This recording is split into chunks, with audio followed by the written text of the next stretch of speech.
Warning, spoilers ahead. I repeat, warning, spoilers ahead. If you've not finished The Last of Us Part 2 and do not want to be spoiled on this game, then please click away now and come back after you beat the game.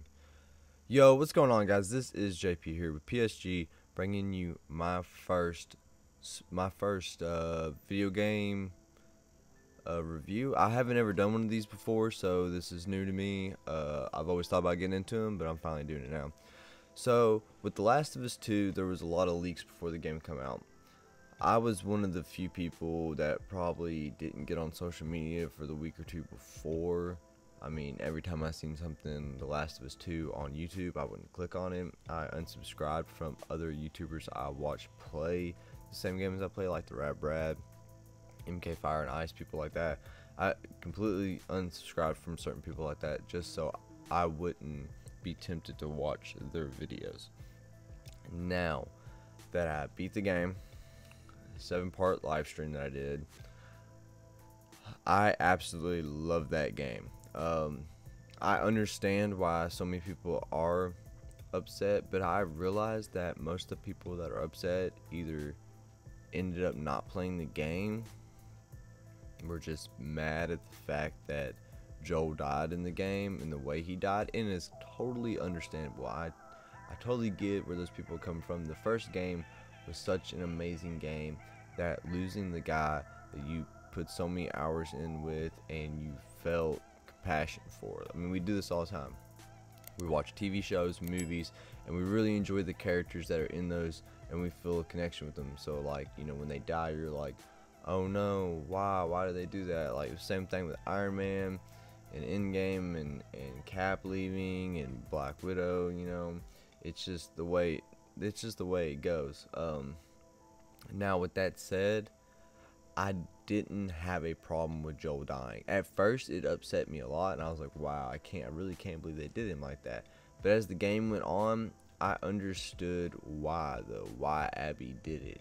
The fact that he brings Ellie to the Fireflies, and they straight up tell him, like, look, she's not gonna make it, like, with the part we needs in her brain, she's gonna die, and he wants to protect her over the rest of the world is just mind-blowing, especially when you find out later on in the game that she was right, it wasn't his choice to make, and it upset her, which she ends up forgiving him. Ellie will always love Joel, so the fact that he did that and then killed all those people, especially Abby's dad, I can understand why Abby would want revenge. You live in a post-apocalyptic world where killing and murder is just everywhere. Now, before we get any farther, just so you know, liking a video, any video on YouTube, shows people that you really enjoy their content. So if you enjoy this video, please smash that like button. If you don't enjoy my video, then you don't have to, but just go find a random person's channel, someone you watch every day, someone new, just give them a thumbs up to show them that, hey, you make good content, keep it up.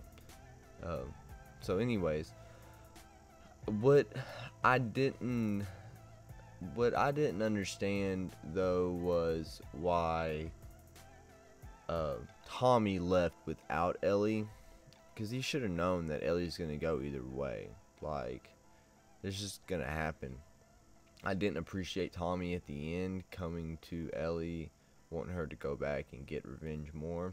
The one thing I appreciate more than anything in the game, though, is at the end, when Ellie is about to kill Abby, she has like a flashback, and it's a good flashback of Joel, not the same one she keeps seeing him get his head smashed in, and it makes her tell Abby to leave.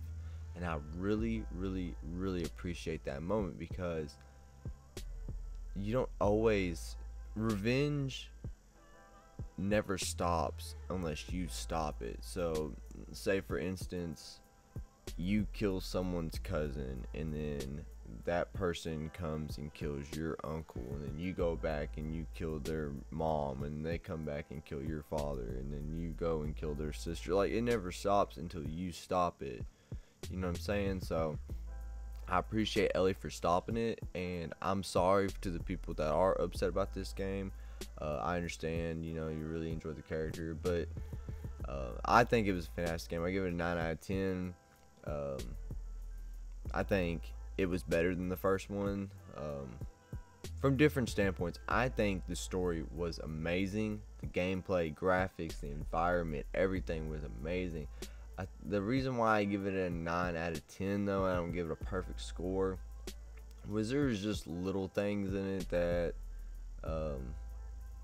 like, I would get stuck on random stuff that I couldn't even see, and that was a big thing that bothered me. But at the same time, I get it's a video game, but for story, character development, graphics, even the way the characters make faces when you're playing as them, like you may not notice it, but if you just walk by a window or something and you see their face, they'll make certain facial expressions and you're like, wow, that's crazy good. Like, I can't believe they did that good on it. It was really amazing to see the effects that they put into the game for facial, body language, stuff like that.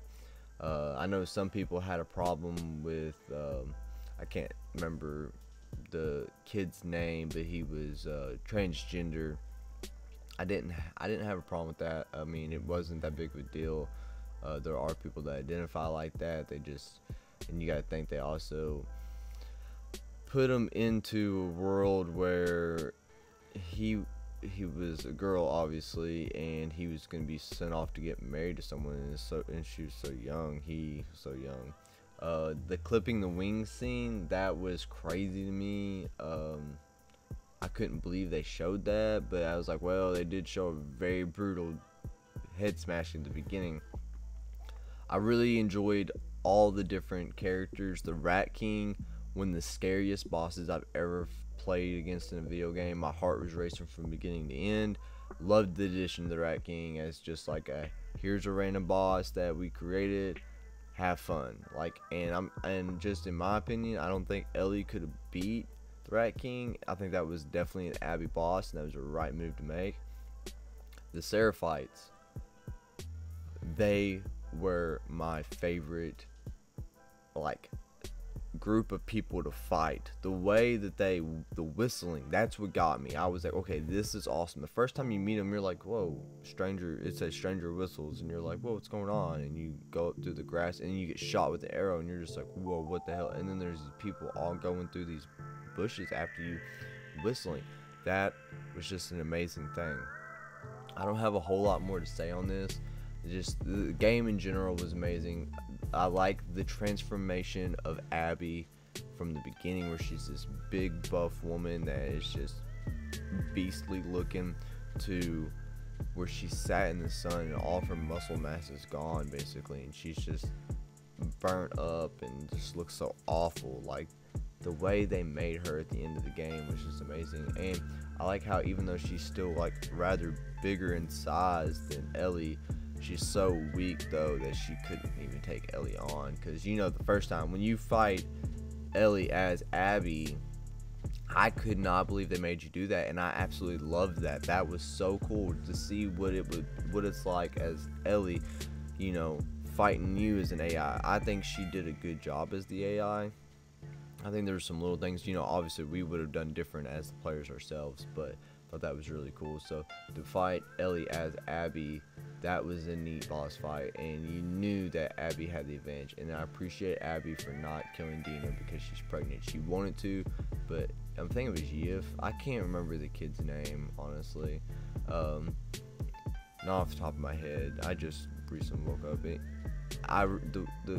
The kid was like, no, don't do it, and she respected that because Ellie didn't know the one girl was pregnant. Her friend, Abby's friend, was pregnant. She didn't know that, so when she killed her, she felt awful, and you've seen it in her. So I appreciate everyone for tuning in, checking out my first review for The Last of Us Part 2. I will be doing a review on the Ghost of Tsushima after it comes out and we beat that game, or at least get, you know, done with the story.